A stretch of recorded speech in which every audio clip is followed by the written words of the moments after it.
सभी को नमस्कार। 10th सिविक्स की क्लास में आप सभी का स्वागत है। जैसा कि आप जानते हैं, अब हम वेरी शॉर्ट और एमसीक्यूज पर चल रहे थे। आज हम सिविक्स का लास्ट लेसन लोकतंत्र के परिणाम लेसन के एमसीक्यू वेरी शॉर्ट बनाने जा रहे हैं। इस लेसन में देखिए ज़्यादा एमसीक्यूज नहीं हैं और वेरी शॉर्ट भी कुछ ही बनते हैं, क्योंकि इस लेसन को देने का मकसद आपको ये बताना है कि लोकतंत्र हमने अपनाया है तो उसके क्या लाभ हैं और क्या हानि है। तो इसमें से एमसीक्यूज और वेरी शॉर्ट बहुत ही कम बनते हैं, लेकिन जो भी बनते हैं हम एनसीईआरटी की बुक को पेज बाय पेज आज देखेंगे। तो चलिए शुरू करते हैं अपना टॉपिक। लेसन है देखिए लोकतंत्र के परिणाम। इस लेसन में एमसीक्यू बहुत ही कम बनते हैं, वेरी शॉर्ट और जो 2-4 एमसीक्यू बन रहे हैं उनके बारे में हम जानेंगे। देखिए, सबसे पहला है कि लोकतंत्र बेहतर क्यों है।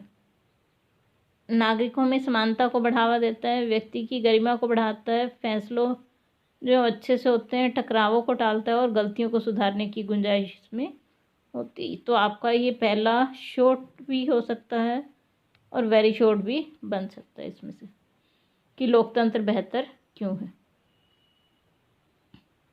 अगला प्रश्न देखते हैं। दुनिया के कितने देशों में लोकतांत्रिक व्यवस्था है का दावा है?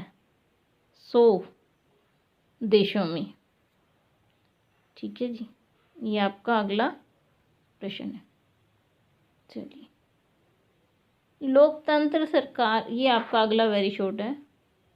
लोकतंत्र में सबसे बड़ी चिंता क्या होती है? कि लोग अपने शासन चुनने का अधिकार और शासकों पर नियंत्रण बरकरार रखें। सबसे बड़ी चिंता यही होती है। ये आपका वेरी शॉर्ट है।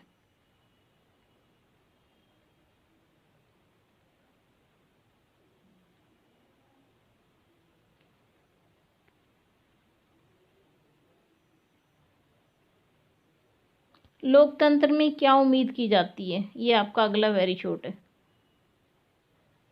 लोकतांत्रिक सरकारों से उम्मीद की जाती है कि वो लोगों की ज़रूरतों और मांगों का ध्यान रखने वाली हो और भ्रष्टाचार से मुक्त हो।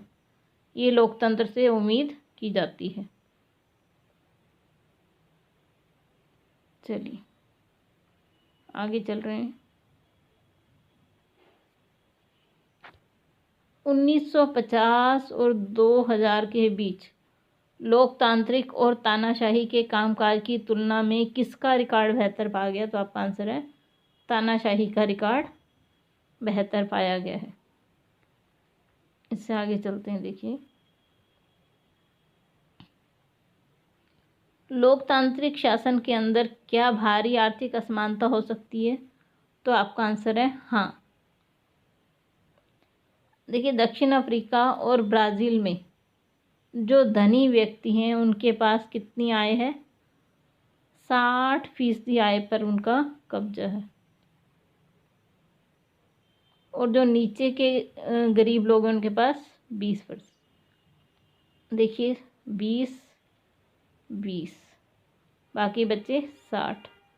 इन 20% लोगों के पास 60% इनकम है और इनके पास 3%, तो बाकी बची 37। उस पर इन 60% लोगों का हक है। देखिए, तो सबसे धनी कौन से लोग हैं? ये लोग।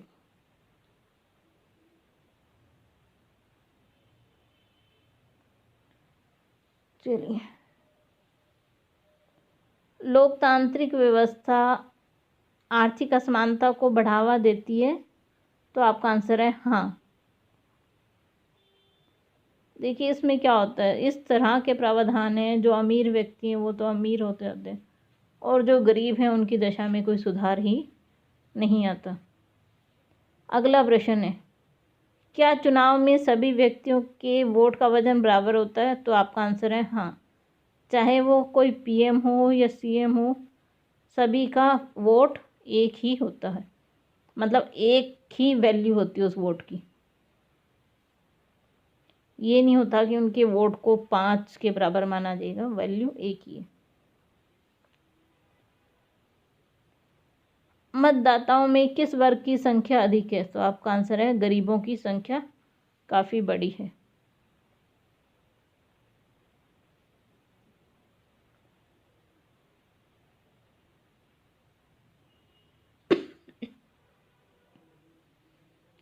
लोकतंत्र में किस की तरफ ज़्यादा ध्यान दिया जाता है? सभी वर्गों की तरफ, ये नहीं कि सिर्फ बहुमत वालों की बातों पर ध्यान किया जाए और अल्पमत को ना किया जाए। तो अगर आपको प्रश्न आ जाए तो लोकतंत्र में किस पर ध्यान दिया जाता है, तो आपका आंसर है सभी वर्गों पर।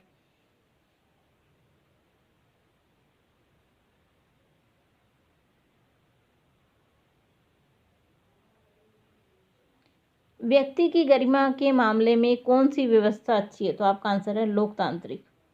देखिए, तानाशाही और लोकतंत्र में से कौन सी बेहतर मानी जाएगी? तो लोकतांत्रिक।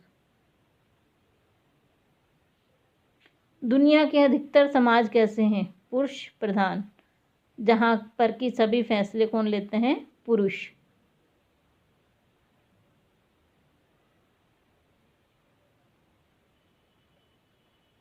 भारतीय लोकतांत्रिक व्यवस्था कैसे सम्मान और अवसर की समानता देती है? तो आपका आंसर है भारतीय लोकतंत्र में कमज़ोर और भेदभाव का शिकार हुई जातियों को भी समान दर्जा और अवसर प्रदान किया गया है।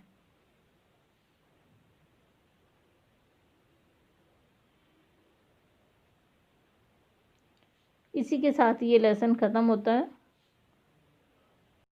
अगर आपको वीडियो पसंद आए तो लाइक ज़रूर कीजिए और चैनल को सब्सक्राइब ज़रूर कीजिए। आप सभी का बहुत बहुत धन्यवाद।